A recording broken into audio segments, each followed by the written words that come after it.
This is WWE superstar Drew McIntyre, and you're listening to the WWE Podcast. The champ is the one that everybody wants, me. Becky Lynch is going to WrestleMania. Claymore! Austin 316 says I just whipped your ass. This is my iron. You're going to acknowledge me. Hey everybody, welcome to the WWE Podcast Mailbag. It's Wednesday, October 26th, 2022, and we're going to go through your emails, we're going to go through your voicemails. If you've just joined us for the first time, welcome. I know we have a lot of new listeners over the last several weeks, and I appreciate you guys giving us a try. And this is the show that's for you guys, the listeners. So if you want to participate, even if you're brand new, email us at mailbag@wwepodcast.com, or you can call us. That number is in the description of this show. And you can also join us on Patreon if you want to go ad-free. Patreon.com/WWEpodcast. Okay, speaking of patrons, I want to give a shout out and a thank you to our latest patrons that have joined us. Shorty J, Chase Martin, Christina Turk, and Cam G. I think I may have already given you guys shout outs, but if I did, you're getting it twice. If I haven't, well, there you go. Thank you so much, Chase, Shorty G, Christina, and Cam, for joining us over the last week or so. It's much appreciated. You guys, I think, will enjoy the content that we have. All right. Speaking of patrons, let's get to their emails. And we're going to start with the Grim Reefer. Let's see what he's got to say this week. He says, "Hey, WWE Podcast, Grim here. Yesterday, the 25th of October, was the 35th year anniversary of the Ultimate Warrior's debut in the WWF.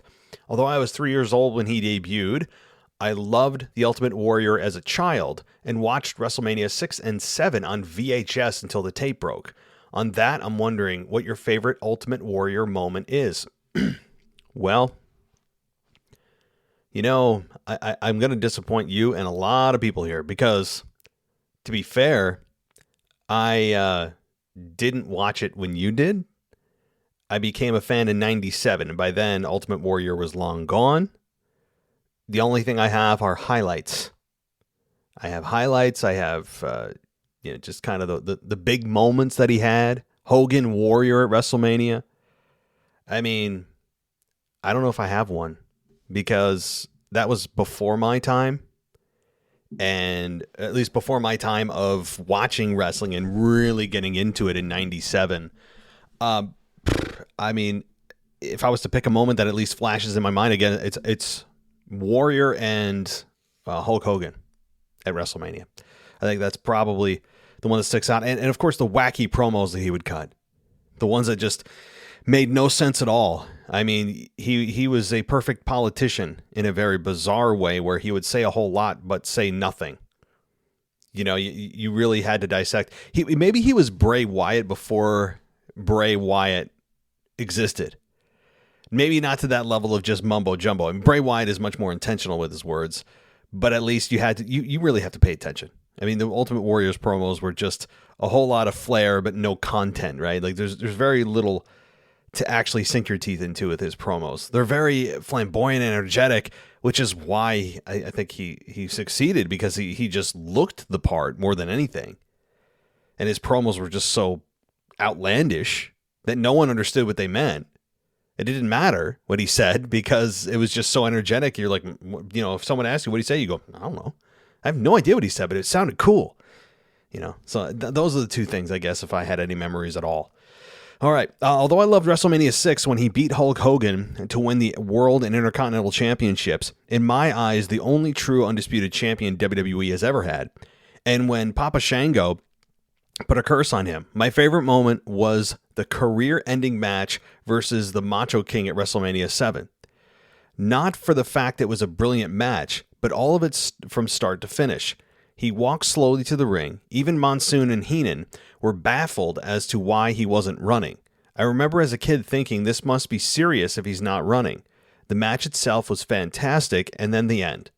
When sensational Queen Sherry attacks the Macho King because he lost and their career was over, Elizabeth runs to the ring and to save him, and everyone in the arena started crying. I think it was Bobby Heenan saying, "Look at them crying. Are their shoes too tight? I bet they've just eaten a chili dog with onions. It was a moment I became a wrestling fan for life. Cheers, Grim. That's, no, you know what? That's really cool. I'm always interested in the moments that everyone becomes a fan. Because there does come a time when everyone becomes a fan. There is a moment. There is a singular moment that everyone can point back to and go, yeah, it's probably this. This is when I became hooked. That's when I became hooked. This program, that program, this promo. So, Grim, I appreciate you sharing that because, I do, while I can't echo this memory because I didn't see it or watch it live or anything, I understand the meaning of it for you. And I think a lot of fans, while, again, I don't think a lot of us would look at that and say, yeah, that's the moment I became a fan. It's very individual is my point. And that's cool. I appreciate you sharing that. And, yeah, I mean, but the one thing that I can take from this, even without seeing it, is knowing that emotion drew you in.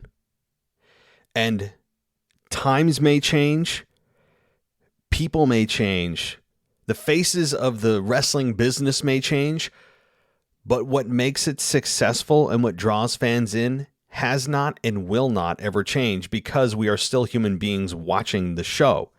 And as human beings, we are by nature emotional. And if there is a show that is void of emotion, we do not connect with it and we don't continue to watch it, because tell me a show that you watch that you don't have some kind of emotional connection to. Even the mindless ones, right? Like for me, not that anyone asked, but you're going to hear it anyway. For me, the mindless shows when I just want to unplug, and I actually just 5 minutes ago before recording was just watching this, Rick and Morty. The show is mindless entertainment. It's actually smartly written. If you watch it, it looks like it's kind of garbage TV. It's not. It may be sometimes tough to follow, but the script is actually like well done. Rick and Morty, I think, is kind of a low-key, smart writing team, but shows like that you just don't have to think at all. There is still some emotion in that you emotionally connect with the show because it makes you feel like you can just disconnect from reality. But if you're going to say you're going to invest money into a show, invest money into a form of entertainment, you got to have an emotional connection. But thank you, Grim. Thank you so much for that. I appreciate it. All right. Let's get to Jeff. Jeff Hay, another patron, says, "Hey, Matt, thanks for talking about the TikTok for the WWE podcast this week. I'm looking forward to your content on the platform. Kudos to you as well for calling a Nikki persona change. You were right on the money. I know they are spelled different, but do you think Nikki Cross may be involved with Karrion Kross somehow, since they are both on the more sinister side of the roster?" That's not a bad idea. They are spelled differently, though. Karrion Kross is with a K, Nikki Cross is with a C. I don't hate it. I mean, the fact that they have the same last name, at least in pronunciation, is interesting. But I think maybe that's where their connection ends. Although, yeah, they're both heel. Presumably Nikki's a heel. We don't know because she attacked both a babyface and heel this week. But we also don't know the content of what her character is. We don't know where she's going. And I don't know if we need another female with Karrion. Karrion's already got Scarlett. So for him to be involved with two women, that role's already fulfilled. And Scarlett does an excellent job. To me, she's like a throwback to Miss Elizabeth. It's like they just plucked her from the 1980s and stuck her in 2022. I mean, she plays the part so well because that is a lost art for like a woman valet. They don't always have to be a wrestler, right? I think a woman valet is still a valuable asset in wrestling. And I know that some people may say, "Well, that's sexist. That's throwing back to a very demeaning era for the women." No, it's not. Miss Elizabeth was not viewed that way, and that was before the women's evolution and revolution.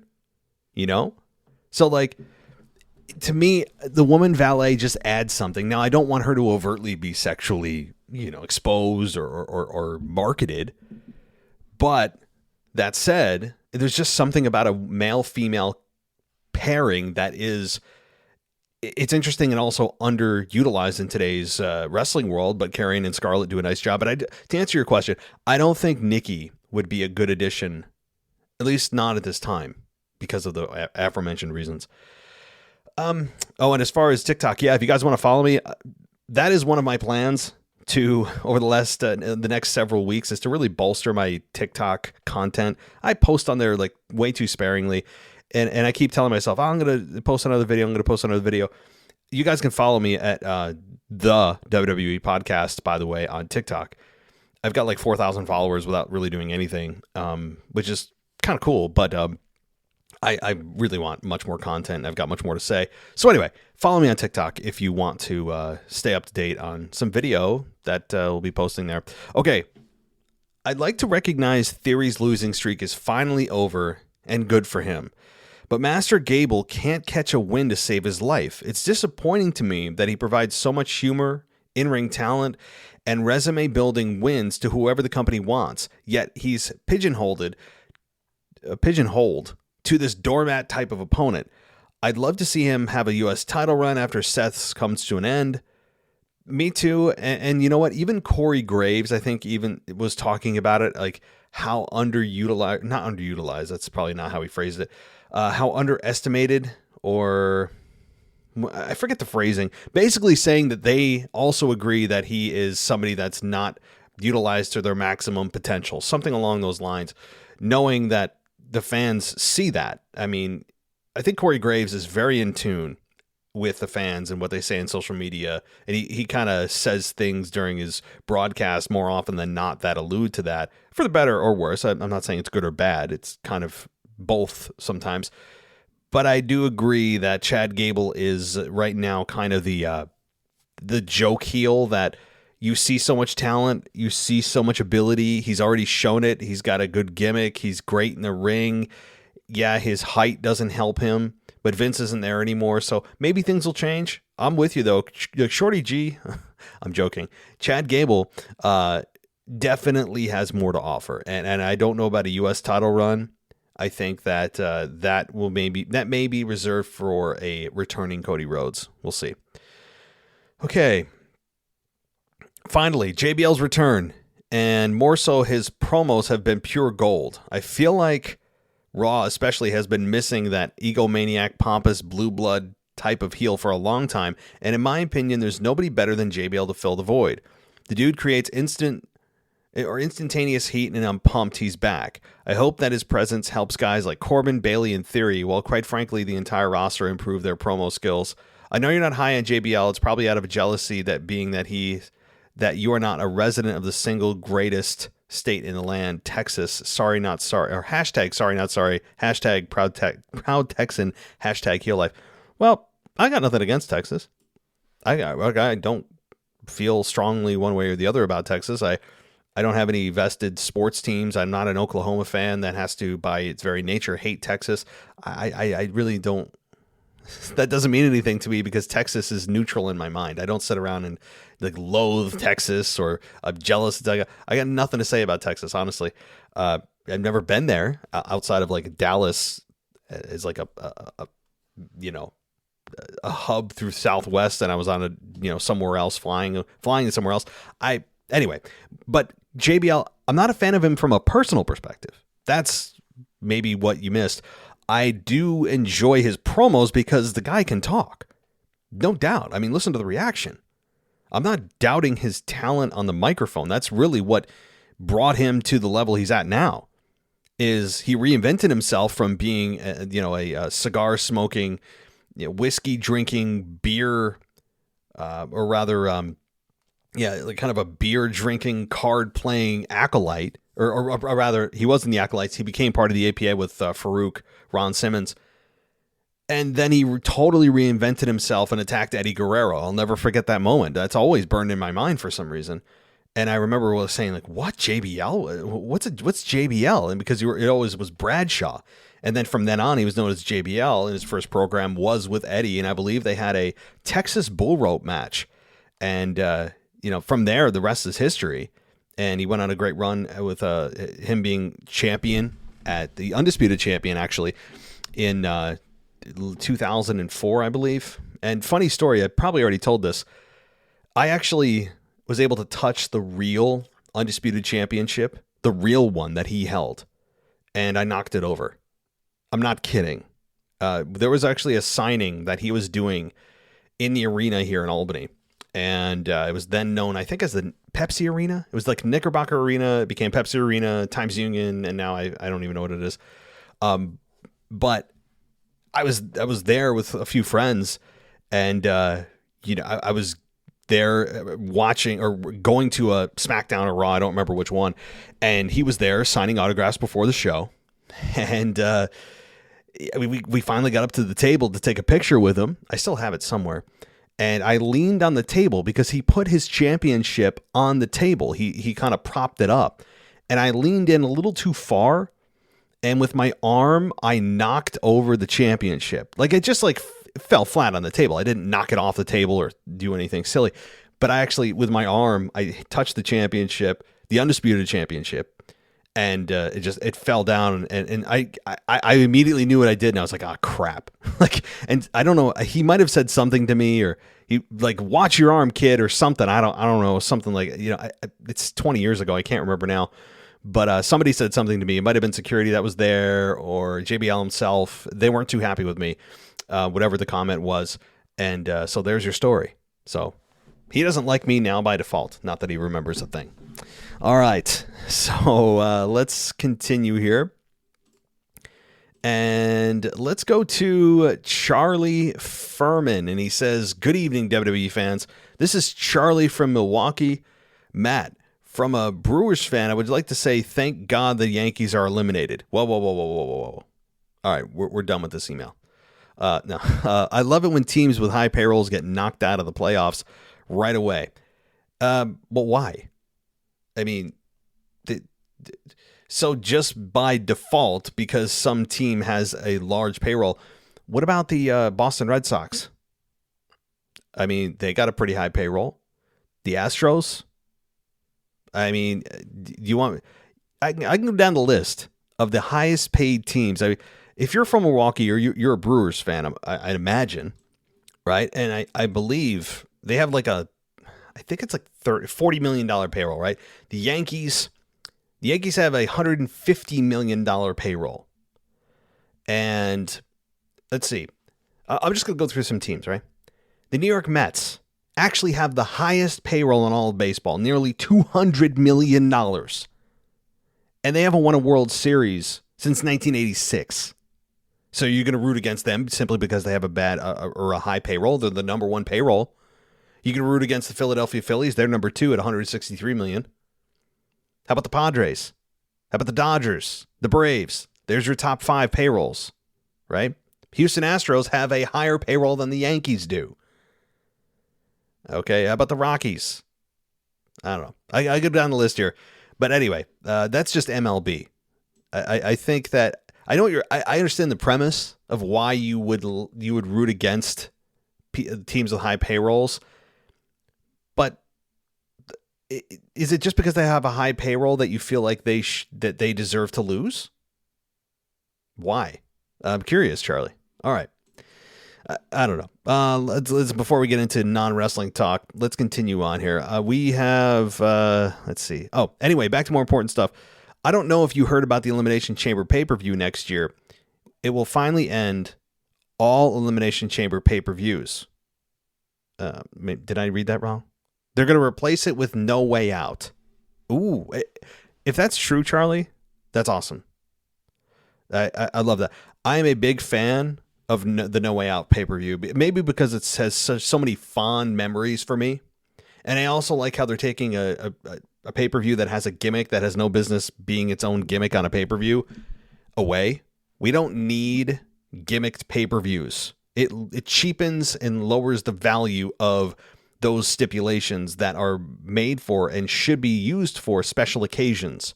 Hell in a Cell, TLC. I don't know. They're not going to get rid of all of them, but if they're going to get rid of a couple, then Elimination Chamber is certainly on my list. No Way Out, I love it. Yeah, No Way Out has provided some really cool moments for me. If you're wondering, well, what are you talking about? Provide evidence. Well, Yeah, you got to go back to the early 2000s for me. Stone Cold returning after his walkout in 2003. Well, he walked out in 2002, came back in 2003, Montreal at the Bell Center, faced Eric Bischoff, had one of the loudest pops you'll ever hear in your life. Go back and watch. I'm guessing that you didn't see that. So 2003, Stone Cold returns. Just YouTube that. You'll see exactly what I'm talking about. I also believe that Stone Cold and Triple H had their 3 stages of hell match at No Way Out, and to me, one of the best 3 stages of hell, or really 2 out of 3 fall matches that I've ever seen. So yeah, No Way Out's got a special place in my heart. I even think, didn't Hulk Hogan and The Rock face each other at No Way Out? Maybe they did. And plus, the NWO debuted in WWE at No Way Out. Lots of cool memories, although like 15 years ago. Also, Triple H has brought an end to the Hell in a Cell pay-per-view. Music to my ears, man. If that's true, I love it. All I have to say to that is thank God.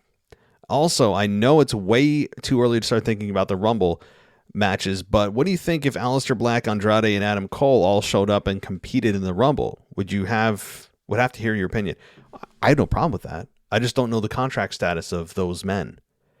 I mean, I've heard about rumors regarding Andrade coming back with Charlotte. I'm sure Charlotte would love to have him back. And you know what? If this was still Vince McMahon's world, I would say, no, like this ain't going to happen. You know, Vince released them for a reason. They probably have some bitter feelings. But here's the thing. All that's off the table. The slate has been wiped clean now. Now, that's not to say Triple H is going to go against every decision Vince made just to simply do that. But I think that with a new mind and a new perspective in management, I think more things are possible than you would imagine. And Triple H has proven that. Look how many people he's brought back already. Look at this. Bray Wyatt, Braun Strowman, just to name a couple, bringing Brock Lesnar back sooner than most people expected him to be. Io Sky, Dakota Kai, right? There's just a couple. To name Johnny Wrestling. There's another. There's Hit Row. So my point is that Triple H has a different view, and I wouldn't put it past him. Maybe even buy out a couple of these people's contracts to bring them back.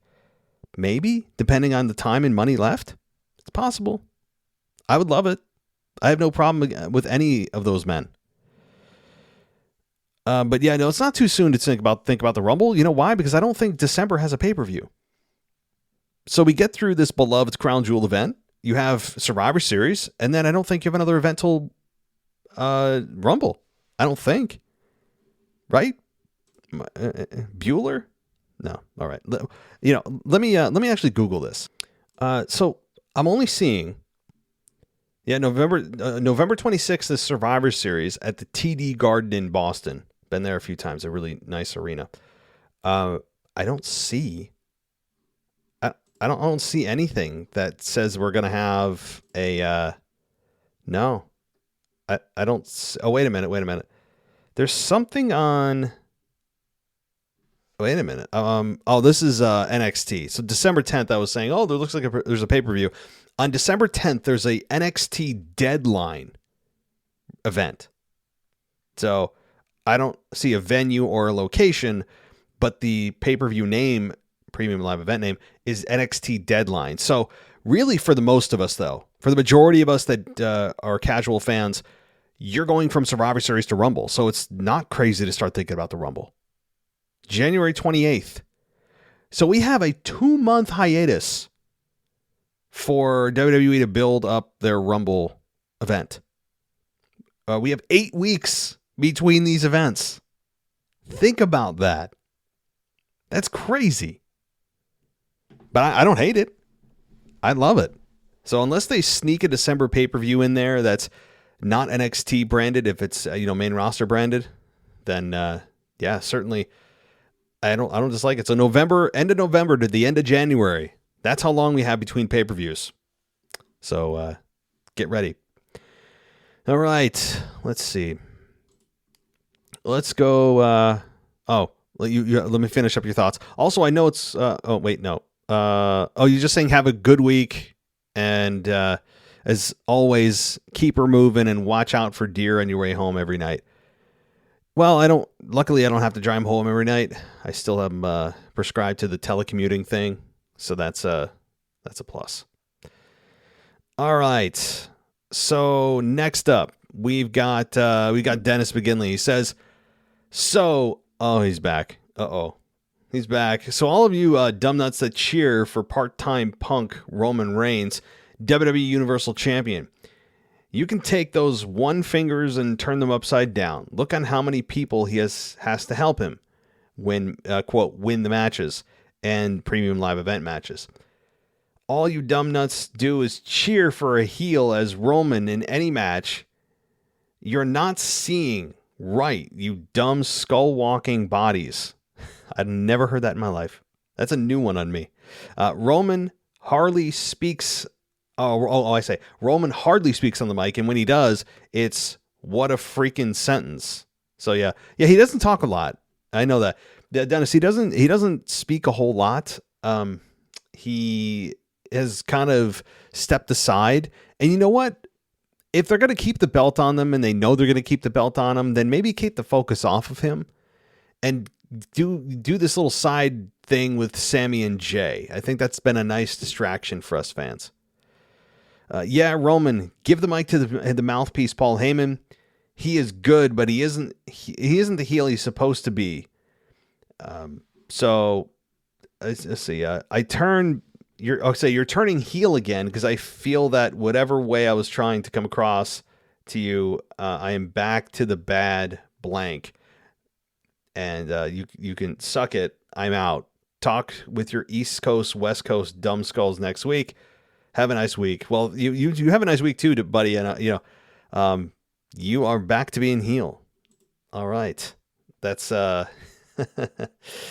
that's interesting. All right. Well, Dennis, you're back. That hey, you want to turn heel on the crowd? Just be prepared for the repercussions. So, all right, let's get to one that actually happened last week. From Smashy, and it's still relevant because I didn't get to it. I recorded it before Smashy sent us a message. So Smashy says, I didn't get the message in time for last week's mailbag, but the Bobby Lashley-Brock Lesnar feud is happening because of, and this is just your opinion, you said, before the U.S. title match with Seth, Bobby listed the names of some of the top stars he'd beaten, and he went on to say he'd beaten names like Drew, Roman, and then he said Brock Lesnar. Now my take on this is that is why Brock came out and attacked Lashley, because when he beat Brock, it was the match where Paul Heyman turned on Brock and Roman hit him with the WWE title before Lashley pinned Brock to win. Just wanted to say that, have a smashing week. So that's not impossible. I don't hate it. Here's the thing. I just want something. I want anything.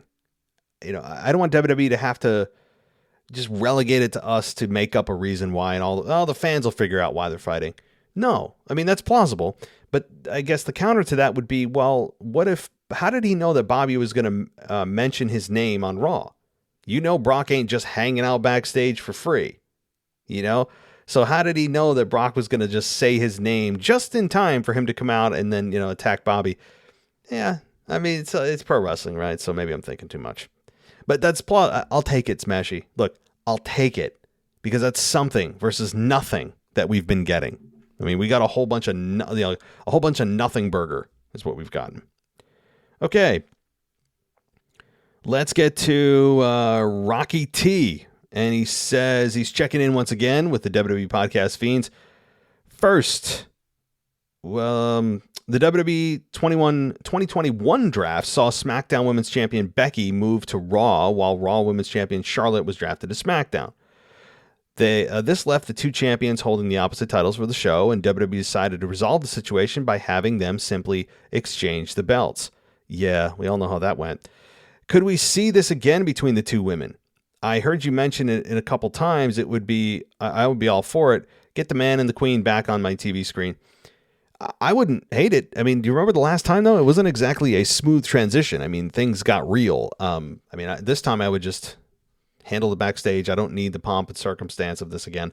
If they're going to switch brands, which I think they should, maybe not right away, because we still have time for WrestleMania. You can't have them go to Raw and SmackDown respectively, and then have them start immediately a program with their WrestleMania opponent. You got to wait. I would say even like December time, maybe like the first show after the new year is always a big show.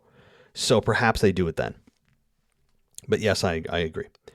I'm hoping and praying, I'm doing a rain dance, all the above, sacrificing blood to the wrestling gods that both women return at the Rumble, which I'll be in attendance for while I'm holding up my WWE podcast logo sign. Well, thank you so much, buddy. I seriously, I do appreciate that. That's so cool. But yeah, I'm with you.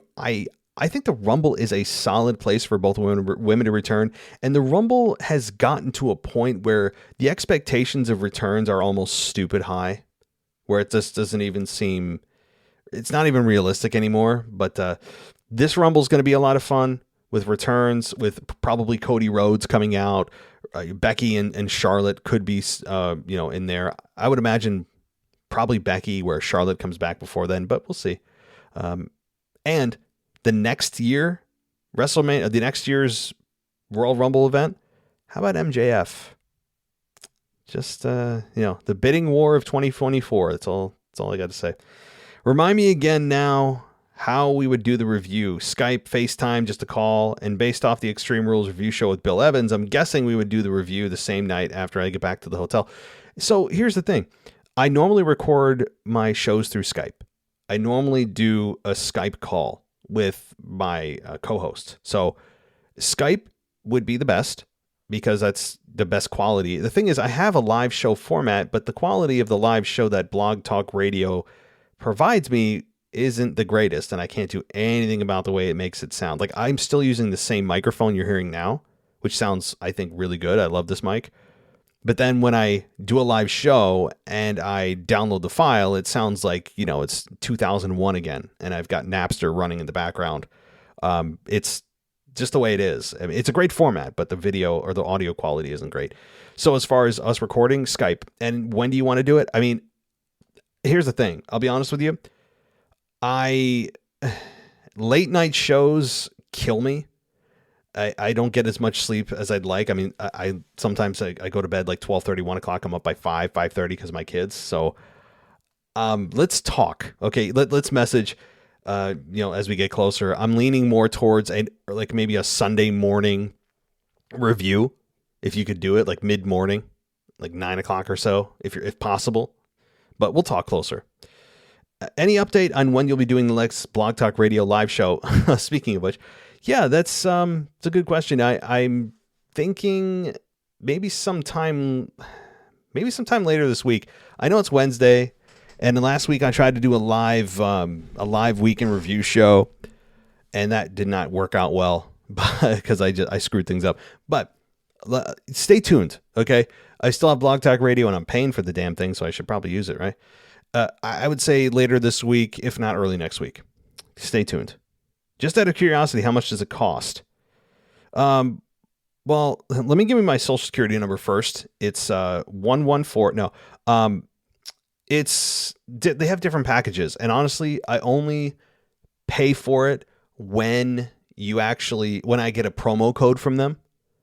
So for me, it's like $25 a month. Normally it's like 40 for even the base package. I mean, you can have a free account, but the free account's like garbage. As you go higher, it can go up to in the hundreds per month based on features and things that you want. All right, let's see. Yeah, I have to pay for it out of pocket. Yes. If so, here's a thought I'd be willing to contribute so that we could have more live call-in shows. What if you set up a donation page like a GoFundMe account or what have you, or maybe link within the Patreon page for us listeners to contribute to help pay for the expense? Just thought, yeah, no, it's all right. I mean, I'm the one incurring the expense out of my own, it's my own decision, right? And I'm okay. I think it's literally like $20, but once the promo ends, it doubles. I think it's like 40 when the promo ends. It only lasts a few months, but, yeah, no, it's cool. I appreciate that. I'm okay. You guys, here's the thing though. You guys are already kind of paying for it, right? Like on Patreon, you're only on Patreon if you're a contributor to the show, if you support the show monetarily. So you're already kind of doing that, right? So I'm not going to ask anybody for money. Rocky T's rapid fire. Here we go. Bray Wyatt is my pick to win the Rumble if he's in the match. Yeah, couldn't agree more. Cody Rhodes is a close second, but it depends what Seth Rollins is doing because they still have to have their fourth match. But if Bray's in the Rumble, like he's a odds-on favorite. It's not even a question. Rhea's slam on Gallows was awesome. I agree. R-Truth, and well, here's one thing I wanted to say about Gallows slam that I didn't get to talk about with Grace, and I actually held back because I wasn't sure how she would take it, given that she's a woman. I feel like at some point the men have to retaliate. How much longer are we going to see Rhea Ripley hit men with low blows and interfering in their matches, body slamming them? I mean, costing the match after match physically. How much more of this do we need to see before, I mean, somebody has to step up and just like kick her teeth in her throat. And you know, I mean, it's like, seriously, she's got this invisible shield around her. At least that's the perception because she's a woman, which is a bunch of nonsense. But that's the overarching message without actually having them say it. And I hate it. And I know some people are screaming, yo, racist, patriarchal loving, whatever, right? Like whatever the narrative of the day is for those people. The fact of the matter is this is a pro wrestling environment, okay? This means, newsflash and spoiler alert, it's not real, meaning like I'm not actually advocating for men in pro wrestling to truly hurt the women. I'm saying in storyline, it doesn't make sense. It's ridiculous. And I'm tired of watching Rhea Ripley, who feels she's shielded simply by her biological sex, that she can just do whatever she wants. But anyway, there's more I want to say on that, but I'll be quiet. R-Truth is awesome. What a performer. I forgot how much I liked when he raps his entrance music. What's up? What's up? Yeah. R-Truth, and I talked about this with Grace, by the way. If you guys haven't checked out Grace and I, we did an 1.5-hour review show on Raw. She attended in person. It was so much fun talking to her. She's great, and she's got some great ideas for the show moving forward that we're going to try to implement. And she was saying how great of a pop R-Truth got and how fun he is. Just to see him in person, hear the crowd reacting. R-Truth is so beloved. I really want R-Truth to have just like a 1-month title run. I would love it. He's I love R-Truth is just, it's impossible to hate him. Shout out to Grace from the Raw review. Yes, I did Dippin' Dots too, and I would also pick Austin Theory over Matt Riddle by a hair. Oh, wrestling ability. Gotcha. I love Dippin' Dots. I never thought the topic of the night would be Dippin' Dots. Never. I love Big Time Bex, but Charlotte is the female GOAT, being a 15-time women's champion, 6-time Raw, 6-time SmackDown, 2-time NXT, and a 1-time Final Divas champion. Thank you for that. At 36, all she needs is 3 more title reigns to break her dad's record. Yeah, that's true. I think she will, too, by the way. I don't think that WWE looks at the 17-time or the 16-time title holding Ric Flair as like a sacrosanct championship milestone anymore, especially given that they've kind of cut ties with him and the information that came out with Dark Side of the Ring and the plane ride from hell. None of that was good. It was kind of damning information and damaged Rick and damaged the relationship with WWE. It was just bad all around, but it's Rick's fault. But I think that if I was going to pick between John Cena and Charlotte, who's going to win it or who should win it, by far Charlotte. She needs it more. And John Cena is, he's essentially retired for all intents and purposes. I mean, he's said he's not, but from a day-to-day basis, he is. I mentioned some weeks back that I have a soft spot for the second and third generation wrestlers, so seeing The Rock's daughter, age 21, debut in NXT gets me very excited for her future, keeping in mind that Triple H's oldest daughter is 16.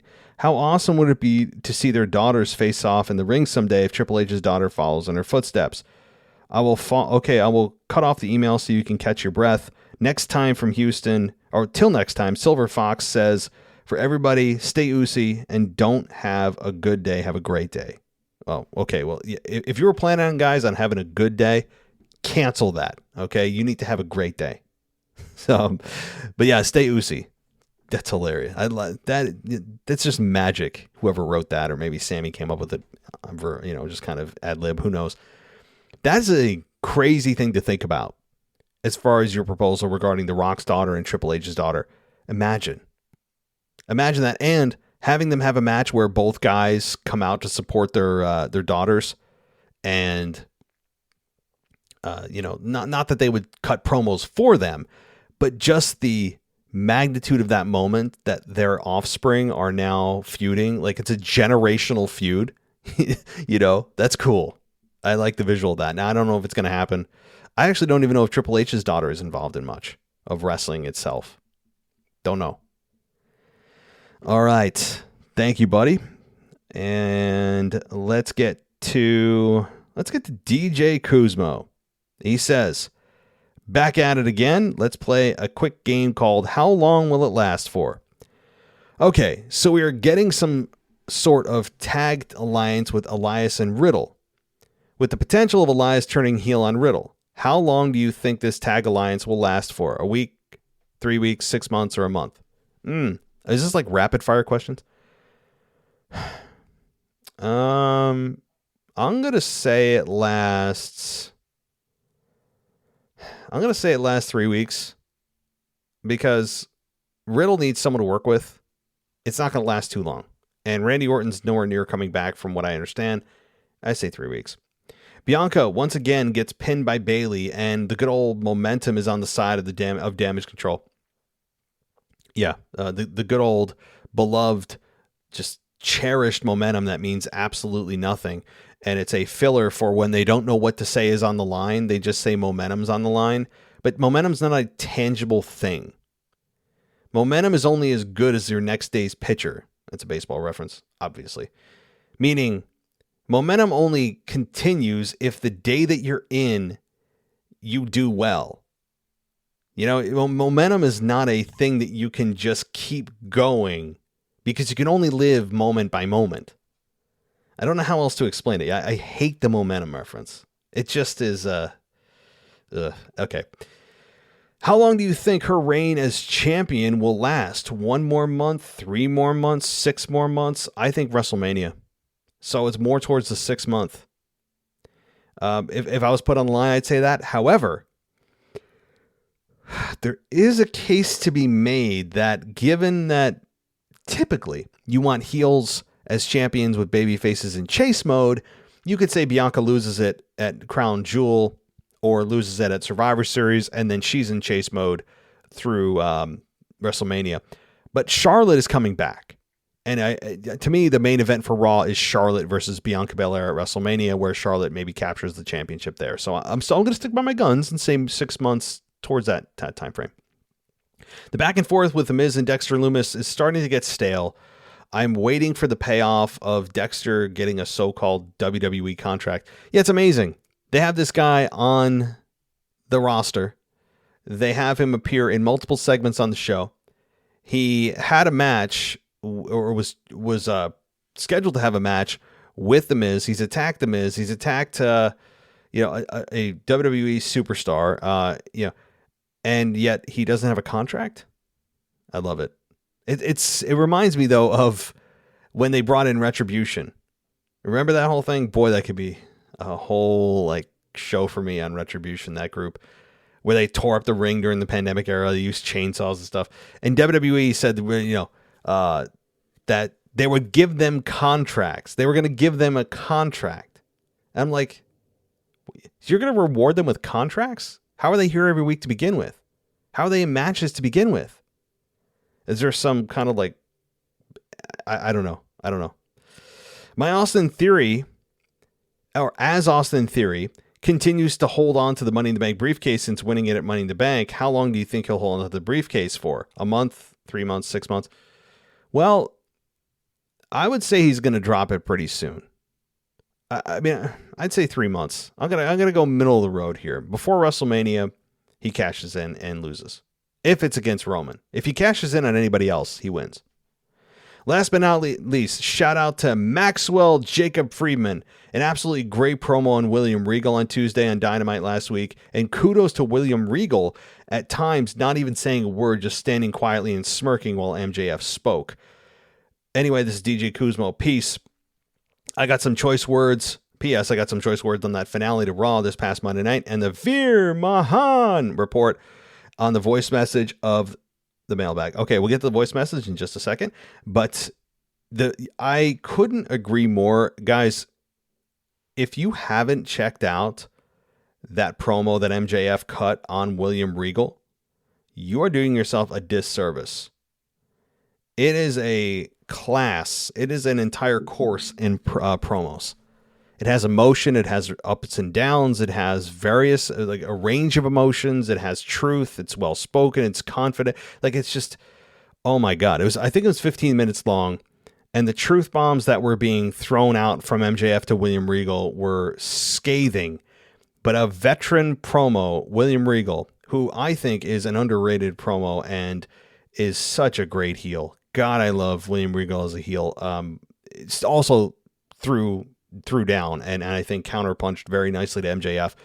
It's awesome. I couldn't agree more. I don't watch a whole lot of AEW, but stuff like that and anything MJF does, I usually see what he's got going on. Guys, go check it out for the love of God. You'll be pulled in and realize why WWE should pay whatever he wants to bring him in, to the fold in 2024. Okay, I think that's it for the mailbag in terms of emails. I don't have any more emails, I don't think. So that means we are moving into the voicemail section of the show. Let's get to it with none other than Mr. DJ Kuzmo. Hello, WWE Podcast World. This is DJ Kuzmo back at it again on your Mailbag show, recording to you live once again on a Wednesday morning. And before we get to the Veer Mahan report, shout out to Grace. I know she went to go see Monday Night Raw this past Monday night, and of course down in Charlotte, North Carolina. But guys, before we get to the Veer Mahan report, I gotta say, that last segment, we got the return of, who is that? Nikki who? Nikki what? We have Nikki, whatever she's gonna be called. She comes into the ring. We were expecting to see either a big return like a Charlotte Flair, or even as Grace was hoping. Shout out to Grace once again. She was hoping for Becky Lynch, but none of them showed up. But we got a flying Nikki who, Nikki what, off the top of the rope and splashing on top of the refs, on top of Bianca Belair, on top of Bayley as well. What the hell? I did not like this ending to the match, costing Bianca Belair to get pinned by Bayley because of Nikki who? Nikki what? In the words of Kanye Twitty, trash. Now, on a lighter note, this past, once again, on a Monday Night Raw, we got one of the biggest returns of the year, in my opinion. Move over, Bray Wyatt. Move over to all of the other big returns, because this guy right here, I'm talking about a guy who has been in the WWE for such a long time. I'm talking about a guy who has been toe-to-toe with the great one. I'm not talking about The Rock, but I'm talking about John Cena. And I'm not talking about John Cena's return, but I'm talking about none other. Put your hands together and show some love for Ron Killings, a.k.a. R-Truth. R-Truth is back on Monday Night Raw, and what it was, a joy to see R-Truth back in the fold on Monday Night Raw. I know he was on WWE Main Event, but we don't watch WWE Main Event on Hulu because we watch the main roster shows. But get back to R-Truth. It was such a joy to see R-Truth. Oh man, just to hit a pop in Charlotte, North Carolina for this guy was completely amazing. What we had on SmackDown with Sami Zayn, it was a joy to now see the comedic genius of R-Truth back on Monday Night Raw. But he was not also on Raw, he was also at NXT last night, coming on and saying, wait a minute, welcome to Halloween Havoc. Are you kidding me? Are you kidding me? Oh, man, I love R-Truth, man. This guy is such a national treasure. But now, before I get carried away and I lose my train of thought, I know that my 3 minutes is about to be approaching. But now, let's get to the Veer Mahaan Report. And the Veer Mahaan Report took place last night on NXT. But before we got to that point, we had an in-ring promo from the Creed brothers talking about their future in the tag team division and what else that they need to do. But then, as they continued to talk, they got interrupted by Veer Mahaan and Sangha coming into the ring and absolutely beating the crap, annihilating the Creed brothers. And this, my friends, it seems to me that this in the share of Veer Mahaan and Sangha are now a heel tag team in the NXT tag team division. I am so excited to see what's going to come up next. I know it's probably going to be a feud between the Creed brothers and the Indus Share. But man, oh man, this is DJ Kuzmo back at it again. Hope you all have a blessed week. Peace. All righty, DJ. It is officially the mailbag when you show up here, and thank you so much. And yeah, Veer Mahaan, I'm keeping tabs on him only because you are, and it's good to see he's actually getting some work in ring, that it doesn't involve just one single move of a cervical clutch. I always feel like it's some kind of inappropriate phrase. But yeah, it's nice to see him actually doing some work and being put in a position that he can succeed in. And I think this is one. No doubt about that. As far as Ron Killings, R-Truth, I already, I talked about him earlier, but man, he's just so much fun to watch. And the fans, there's nobody that boos, R-Truth. I don't know anybody that goes to a show and is like, that SOB, I don't like him. There's nobody. R-Truth is just universally loved. And if anybody hasn't seen it, I think they did I forget what the series is called on the network. It might be I forget the name of it. Just search R-Truth. They did a quick documentary on him, and it's really fun to watch his journey to WWE, his beginnings with his family, where the struggles he went through. It makes you it makes you love the guy even more than you already do. Not to say he's a perfect human being, but from what we've seen, there's no evidence that that he's a vile person in any respect. So. Yeah, his on-air character is beloved, and when you see that documentary, just search R-Truth in the WWE network, and you'll see that it's worth the watch. It really is. It's kind of a feel-good thing, and it makes you realize, that sometimes you got it better than you think, and certainly you learn a lot more about R-Truth in 60 minutes than you have probably his entire career. So, thank you, DJ. Yeah, I couldn't agree more about that, and. Thank you for the Veer Mahaan report. Keep us updated. Thanks, buddy. All right, let's continue. It's Kyle from Baltimore. So I wanted to talk about this whole, I heard of your currently seen on your current status in WWE, and talk about mainly about Roman Reigns, and how I've been talking about him a lot too, about the bloodline in general, and how Sami Zayn has been. How him being there is different and good for some people, and I think that's all well and good, but I feel like it's kind of a distraction in a lot of ways. There's still an issue of Roman Reigns still champion, and never would have showed up on Monday Night Raw. So granted, yes, Seth Rollins is the United States champion. He is he's the main champion on Monday Night Raw. He's been the main focus on Raw for a while now, which is great because Rollins is fantastic, but I don't know. The fact that they have now Seth as a champion again, which is good, and the distraction of Sami Zayn being in the bloodline, it's like the whole issue is still Roman Reigns. We all know he's going to win against Logan Paul next month. We all know this. And it's like, then what? What's going to be after Crown Jewel? Is it going to be Course of War Games? How is he going to be in a factor into it? Who knows? But I don't know. It's all well and good for what it is now, I guess, for what they're doing on Raw, but what's the end game? What's the bloodline? What is the accomplishment of this at this point? All of them are all champions besides Solo. What's the end game? I guess that's the main factor because I have no idea. Is it Drew McIntyre? Who knows? He's feuding with Karrion Kross right now, so I don't know if that's the direction they're going in. But what do you think about those situations on SmackDown and situation with Raw with Seth Rollins doing great work right now as being the main focus on Raw? But that's the thing from a call. Bye.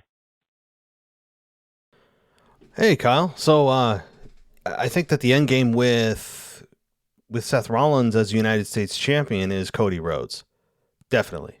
Cody Rhodes, again, I'm not texting the guy. He's not coming over here to my house and having dinner and giving me daily updates on his status. But to me, it seems as if he's probably a couple months away, right around the Royal Rumble time, to be able to return. And I think he'll attack Seth. He has to. If he comes back and just ignores Seth and goes after like Roman, I think that's missing an opportunity to really close out their program. And I actually don't want Cody Rhodes to be champion at all. Like I don't like him as a babyface. I've made that very clear. I think I see through Cody Rhodes. Like I feel like he's pretending to be somebody he's not, and I don't like it. And he's a great in-ring wrestler. I think again, he'd be in like my top 10 of guys to hire. No doubt. I'm not, it's just, I'm not a fan of his a babyface character that everyone seems to be enamored with. I see through it. His suits, his use of big words when he doesn't need to use them to create the perception that he's well read or something, or he's more intelligent than he actually is to use big words. Just certain things he does. I can see why AEW fans started to turn on him at the end of his run there. But again, great in-ring performer, legacy there, no pun intended. And he's got a mission statement that he made at the very beginning when he came back to WWE that he wanted to capture the belt that his dad never could. That's actually kind of half true. But the point is, I think Seth and Cody have a program, and they finish it out when Cody comes back. That's the end game with the U.S. title, is probably on Cody, and then Cody eventually targets the top belt. He could win the Rumble and go to WrestleMania and challenge Roman. I hope that's not the case, but he could, I guess. Now, what's the end game with Roman as they try to distract us with shiny new toys on SmackDown? With the Sammy and Jay Uso stuff, which is admittedly very entertaining. I mean, I know that we're smart enough as fans to know that they're just, trying to distract us from the fact that Roman is still champion, and we're like, months will go by, and they hope that we're like, oh, wait a minute, whoa, wait, guys, this is entertaining, but like Roman's still champion, and somebody's going to go, oh my God, how did we miss that? Right. But to me, I know, and most fans know that they're just trying to do anything they can to drive us away from the belief that Roman is, or not the belief, but the observation that Roman is still champion. They're putting it out there in plain sight, but hoping that we've seen it so much that we just kind of accept it as a reality and that it's not going to change for a while. But again, Logan Paul, as you said, has a 0% chance of winning. However, here's what's interesting to me. When Triple H, or how Triple H has run things, he's done things a little bit differently, where he has a different approach than Vince does. And I have a feeling that while Logan Paul won't win the championship, I think there'll be a moment or two in that match where Logan will hit, quote unquote, that lucky punch, that lucky shot, and Roman will be knocked out. And Logan gets, maybe no referee, maybe Solo or Sammy or Jay or Jimmy or all four end up interfering and costing Logan Paul the championship. There'll be a moment or two where even the non-believers like you and I will go, oh my God, they could actually do this. And I think that's the goal, right? I just want a moment where you and I believe like, oh my God, they could shock us. Now, again, I don't want the belt on Logan, but it's just at least an exciting moment for however long it lasts, that I want them to make me believe, even if I know it's not going to happen. So, the other side of the coin is, do I really want to see a social media star come in here and hit a lucky punch and knock Roman out and potentially just only lose the match because a referee wasn't there? You know what I mean? Like that's not a great look for your top guy. Right, like he's beaten by a social media star in his third match, but he didn't lose the match because the referee wasn't there. I mean, like there's also that part of it. But nothing's off the table. Anyway, Thanks, Kyle. I appreciate it. And believe it or not, guys, I think that's it for the voicemails. You guys were easy on me this week with the voicemails, and I'm not sad about it because it's about midnight here, and it's past my bedtime. I almost said Betty time. See, it's midnight. What the hell's going on with my brain? All right, I'm going to end this before I embarrass myself any further. Thank you guys for all the emails and the couple of voicemails here. You guys are keeping me on my toes, and it's fun to hear what's on your mind as we do the shows throughout the week, and then you get to comment on them and respond to our opinions, whether you agree or don't, and that's really just the fun of it. So if you want to support us, guys, of course, Patreon's there, but you have an ad-free experience on Apple. That's 99 cents a month or $10 for the entire year. That means you get 2 months totally free with all of our shows. Check us out on Apple Podcasts or our website, guys. Yeah, we have a website, wwepodcast.com, where you can join us there for a VIP experience. TikTok, I'm going to be doing more videos there at the WWE Podcast as well. So 5-star ratings and reviews always help. Thank you, everybody, for listening. I'm done, and I'll talk to you next time. Thanks for listening to the WWE Podcast. Don't forget to subscribe on your favorite podcast app so you don't miss a show, or head to wwepodcast.com. And for all of these shows ad-free, head over to patreon.com/WWE Podcast. Until then, we'll see you next time.